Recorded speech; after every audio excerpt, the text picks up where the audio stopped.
Hi everyone, again it's me, your math teacher Jello. For today's video, let's have another examples on how to solve logarithmic equations. So this is part 3 of our previous video. So we have two problems here. Solve each logarithmic equation. So what if guys, ganito naman yung magiging given natin. Okay, so without further ado, let's solve. So number 1, we have the logarithm of x with base 2 added by logarithm of quantity x minus 1 with base 2 equals 1. Okay, so this time guys, since magkapare sila, okay, yung mga bases natin, so what we do here is to apply one of the properties, which is very good, the product property of logarithms, right? So, eto, magiging logarithm of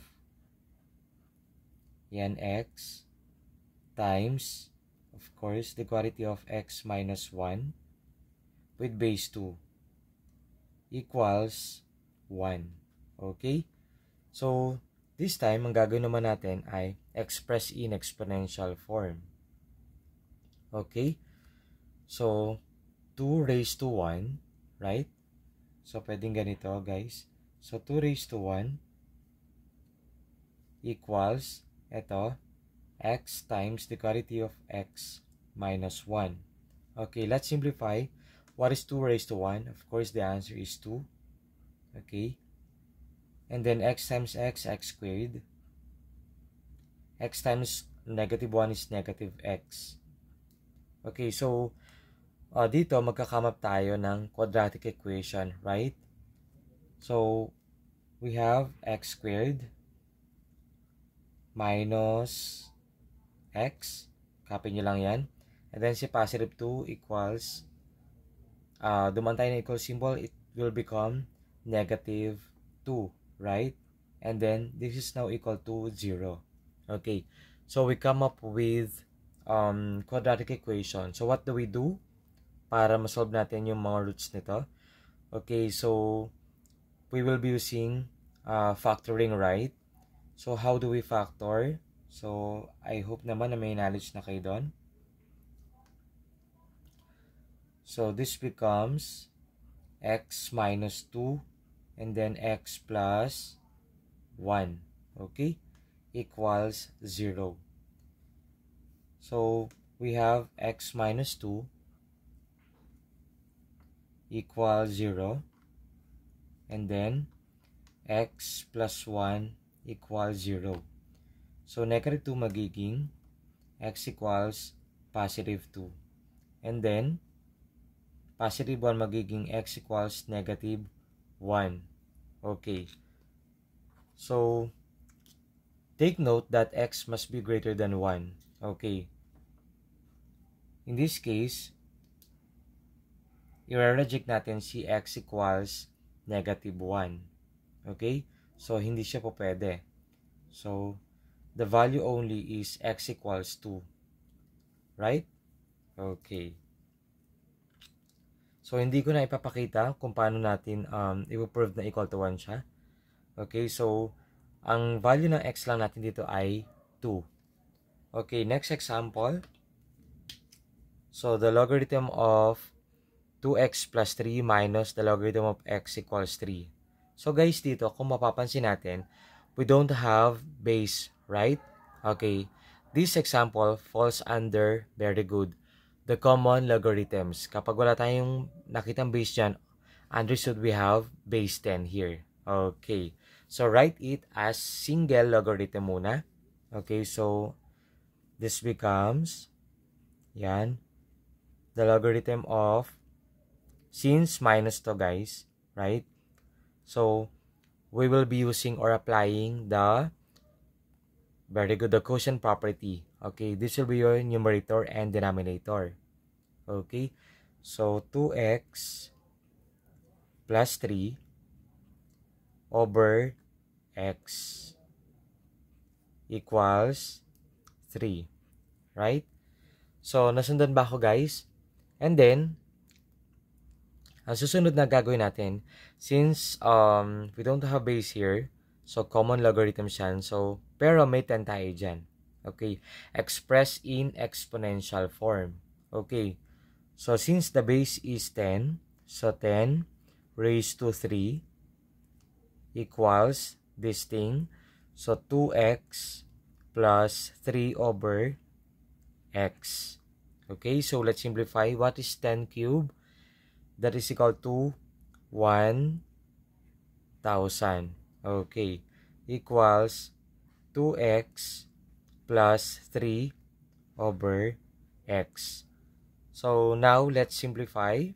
Okay, so cross multiplication product tayo, di ba? May over 1 yan.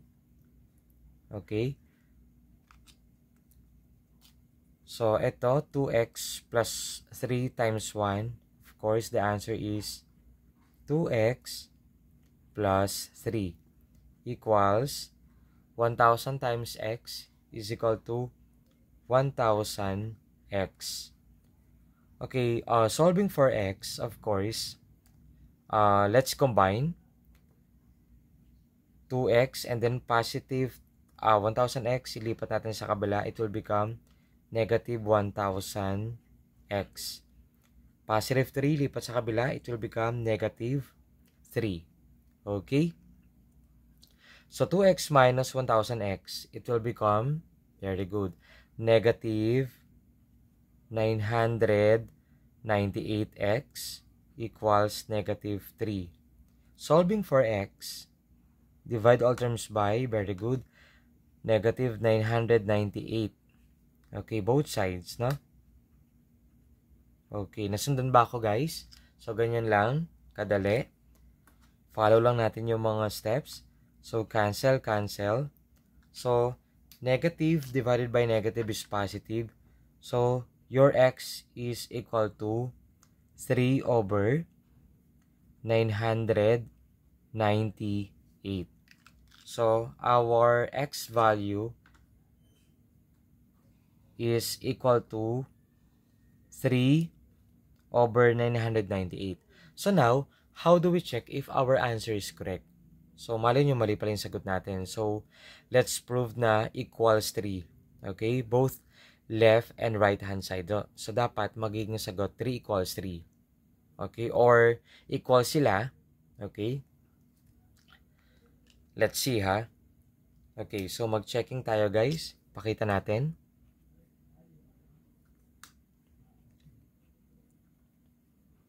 Yan. Okay, so ito, copy lang natin. The logarithm of 2x plus 3 minus the logarithm of x equals 3. So, pinuprove natin na dapat equal siya sa 3. No? Okay. So, first, dito guys, substitute natin yung x natin, which is 3 over 998. So, the logarithm of 2 times 3 over 998 plus 3 close minus log, your x is 3 over 998 equals 3. Okay, nasundan ba ako, guys? And then, simplify muna natin yan. So, log 2 times 3 equals 6, right? So, 6 over 998 plus 3 minus, lagyan natin ng parenthesis para hindi kayo malito, log, and then 3 over 998 equals 3. Okay. So, guys, ito, pag sinimplify natin yan, magiging logarithm of, kinompute ko na siya, guys, using scientific calculator, 1,500 over 499. Okay. Minus, ito, the logarithm of 3 over 998 equals 3. Okay? And then, kung mapapansin natin guys, minus to, okay? Let's apply one of the properties ng logarithms, which is very good. So, kung minus yan, by the quotient property, no? Okay, so let's apply natin. So, ito ay magiging log. So, 1,500 over 499 all over. Okay, ito guys. So, 3 over 998. Okay? So, nasundan ba ako guys? Equals 3. Okay. So, guys, ito, pag sinimplify natin to guys, okay, how do we simplify? Paano tayo nagde-divide ng ganito? So, ang gagawin natin, take the, what? The reciprocal of the denominator natin. Okay? Sige. So, the logarithm of 1,500 over 499. So, times the reciprocal nito. Kapag nagde-divide ganon, kukunin natin yung reciprocal ng denominator or the second fraction and then inverse natin yun or get the reciprocal. So, this becomes 998 over 3, right? Equals 3. Okay. The next thing to do, okay, multiply natin yan, tapos ito. So guys, dito ang ginagawa ko, kung pwede tayo mag-cancellation, pwede. Okay? Yan, ito. So, 1,500 divided by 3. So, pwedeng ganun. Or, ito ay magiging 500 na lang yan. Right? Ito ay magiging 1 na lang. Right? How many 499 are there in 998? Okay? So, we have 2, right? Ito magiging 1 na lang. Ito magiging 2. Tama? Okay. So, this becomes log, okay, 500 times 2 is 1,000. Tama? Equals 3. Okay. So, dito guys, di ba, base 10 yan. So, 10, right? Okay. Raised to 3 equals 1,000. Okay, what is 10 cube? That is equal to 1,000. Very good. Kasi, 10 times 10 is 100 times 10 is 1,000. Equals 1,000. Okay, pinaprove natin na dapat equals 3 siya. Both left hand side and right hand side. Express 1,000 in exponential form. Ayun, 10 cube. Okay, how about 1,000? 10 cube, right? Equal na sila, right? So, 3 equals 3. Okay? So, ganun lang kasimple.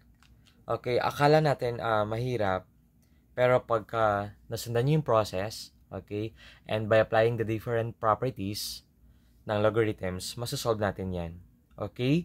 I hope na meron kayong natutunan sa video ito. Kindly like and share. Thank you for watching. See you in my next video. Bye-bye!